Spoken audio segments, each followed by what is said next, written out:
Joining me now is Rick Hasen. He is an expert in election integrity and a professor of law and political science at UCLA. Rick Hasen, thank you for being here. They're demanding ballots for 2024. Again, Trump won Michigan that year. What do you think the department is trying to accomplish with that request? Well, we don't know for sure. There are a few possibilities. One is that Harmeet Dillon, who's the head of the civil rights part of the Department of Justice, there are rumors that she's being considered for attorney general, and this is a way to curry favor with Trump. Another reason is just generally that the department is trying to feed into Trump's baseless conspiracy theories about elections being stolen. Another possibility is that they're just trying to undermine people's confidence in the 2026 elections. What I think we can be confident about is they're not really trying to do a bona fide investigation, because once again, they're pointing to either false or exaggerated or misunderstood claims about fraud in an effort to go on a fishing expedition to get these kinds of ballots. You know, I used to work in the voting section of the Civil Rights Division, and I can't imagine this being the focus rather than the number of cases that likely are meritorious. I want to turn to the FBI director, Kash Patel, because he went a step further, Rick. He vowed that arrests are coming and they're related to the 2020 election. Listen to what he told Fox News.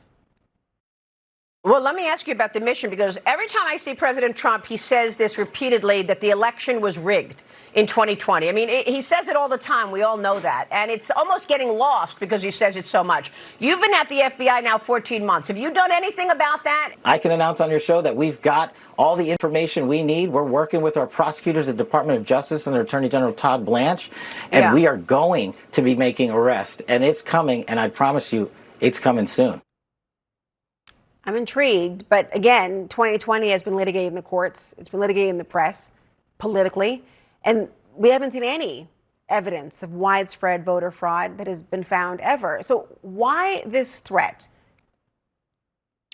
Well, first of all, again, it might be just personnel issues. Kash Patel was someone who was the subject of a story in The Atlantic on Friday, suggesting that he has problems with alcohol and has problems with the governance of the FBI. And this is a way to maybe prove to the boss that he should still stay in his job.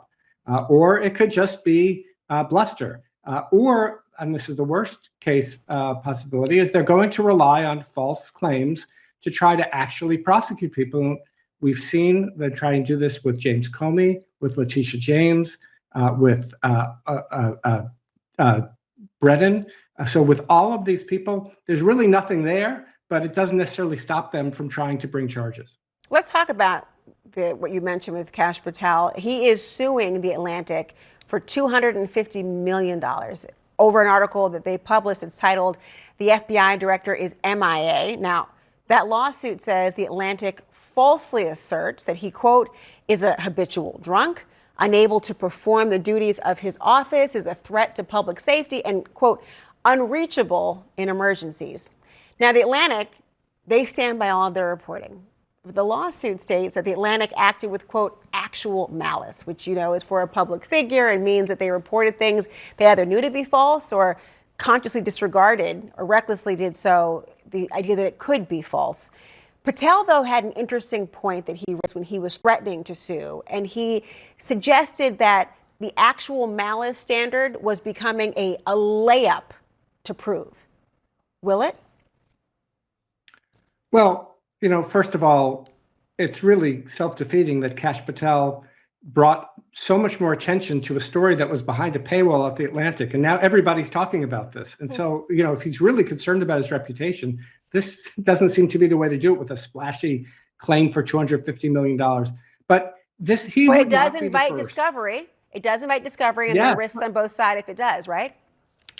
Oh, I think they're the big risk to Kash Patel, because one of the defenses would be truth. And so if it turns out that he was actually so drunk that his FBI security detail couldn't wake him up, well, that would be important information to know. And so, I don't know how far this goes, but it also shows that we've seen some of Trump's allies, another one is Alan Dershowitz, try and whittle away at the actual malice standard. They want to make it easier to sue journalists. And if they're successful in getting rid of the actual malice standard and move to something like a negligence standard, what that would mean is that it would chill the press from doing its investigations and reporting what it finds out. So I hope he doesn't succeed in that. I don't think it's likely he will, but we'll see where this lawsuit goes, if anywhere.